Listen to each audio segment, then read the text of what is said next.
Rodney Deezer. I'm a professor at the University of Northern Iowa. I teach in the School of Kinesiology, Applied Health, and Human Services. I'm also a licensed mental health therapist. I work about 10 to 15 hours in a community agency. I'm here to tell you a little bit about an article I've just published in the Mayo Clinic Proceedings titled Decreasing Patient Stress and Physician Medical Workforce Burnout Through Healthcare Environments, Uncovering the Serious Leisure Perspective at the Mayo Clinic Rochester campus. I'd like to acknowledge the contributions of my two co-authors of this article, Dr. Christopher Edgington, also at the University of Northern Iowa, who is the R.J. McElroy Professor of Youth Leadership, and Renee Zemer, coordinator of the W. Bruce Fye Center for the History of Medicine and Mayo Clinic Historic Suite. The purpose of this article was to describe how the serious leisure perspective exists at the Mayo Clinic and contributes to relieving stress amongst patients and preventing burnout amongst physicians and medical staff. The serious leisure perspective posits that there are three types of leisure.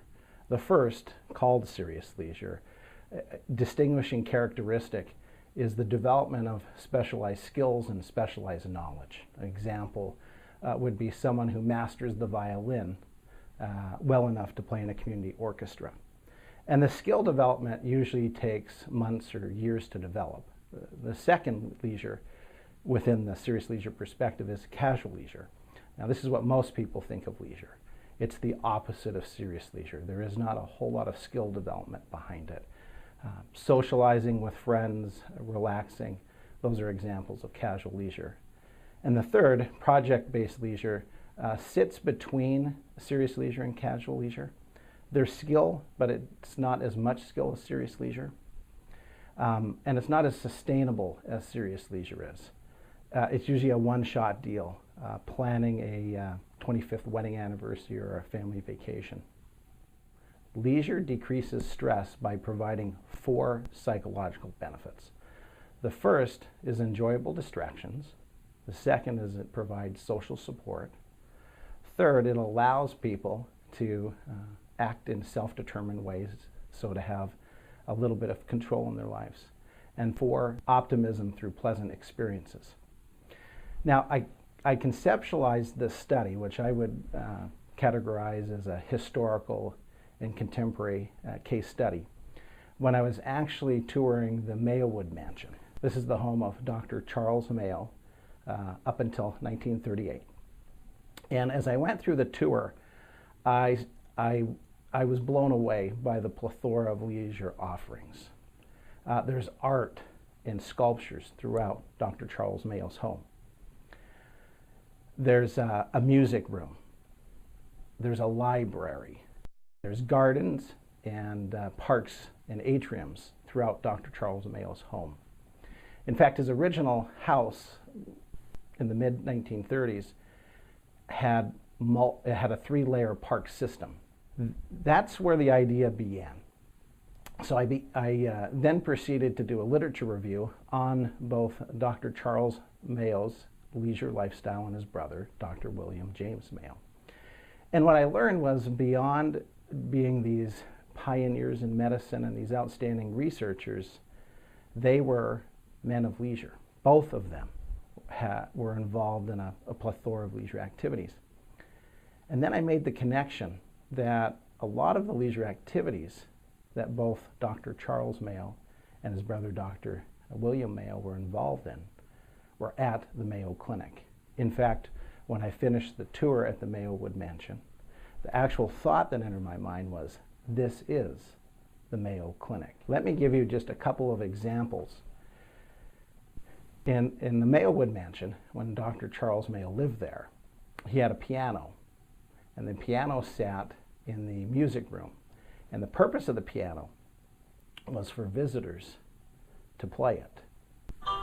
Today at the Mayo Clinic in Rochester, there's various pianos that sit out, one in the Gondola building, one in St. Mary's Hospital, and they're for the visitors.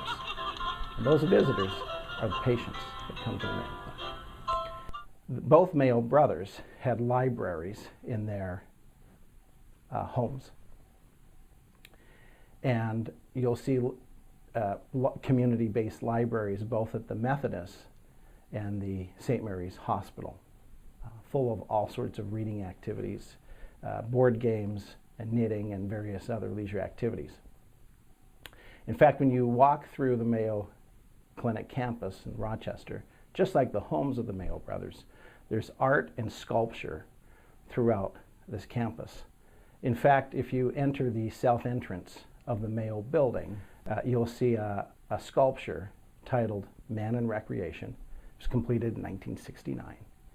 And it represents the importance of rest, play, joyful movement, physical activity, introspection, and enjoyment of nature. You'll also see, just like the Mayo brothers' homes, parks, gardens, and atriums throughout. So related to burnout amongst physicians and other medical staff, the serious leisure perspective works the same way. And having a health care environment that allows multiple leisure activities and leisure offerings, the burnout stress nexus is affected the same way. So just like patients who need psychological breathers, a time to rest and relax, a time to free the mind or to distract the mind, the multiple leisure activities in the healthcare environment at the Mayo Clinic Rochester campus has the same effect on physicians and medical staff as patients. It also allows staff to have enjoyable distractions, feel some sort of optimism through having pleasurable experiences. It also provides social support and self-determination, a chance to have some control, to relax, when sometimes work life can be quite hectic. So I'd like to conclude this video presentation by telling you a story that will hopefully bring clarity and precision to the healing benefits of leisure. So approximately 2 years ago, I was at the Mayo Clinic. I was in the gondola building on the second floor, and there weren't too many people at this particular time because it was around 7 o'clock at night. And I saw a family reunite. It looked to me like it was a husband and wife along with 3 adult children. And it was pretty obvious to me that the mother was the patient. And what I witnessed was something quite sacred.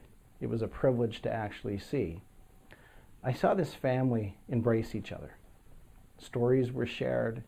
Everyone wanted to know how mom was doing. And then after some stories being shared, the adult son moves to the piano and he begins to play it. And then within a few other moments, the whole family is around the piano and they're playing. And I think that story really exemplifies the healingness of leisure. There you have your enjoyable distractions simultaneously with the social support of a family. You have this optimism that's developed through this pleasurable activity. And then you have this short aspect of self-determination, trying to experience some control when life is out of control. So thank you for your interest in this article, and I hope you enjoy reading it. We hope you found this presentation from the content of Mayo Clinic Proceedings valuable. Our journal's mission is to promote the best interests of patients by advancing the knowledge and professionalism of the physician community. If you are interested in more information about us, our homepage is www.mayoclinicproceedings.org. There you will find access information for our social media content, such as additional videos on our YouTube channel or journal updates on Facebook. You can also follow us on Twitter. More information about healthcare at Mayo Clinic is available at www.mayoclinic.org. This video content is copyrighted by Mayo Foundation for Medical Education and Research.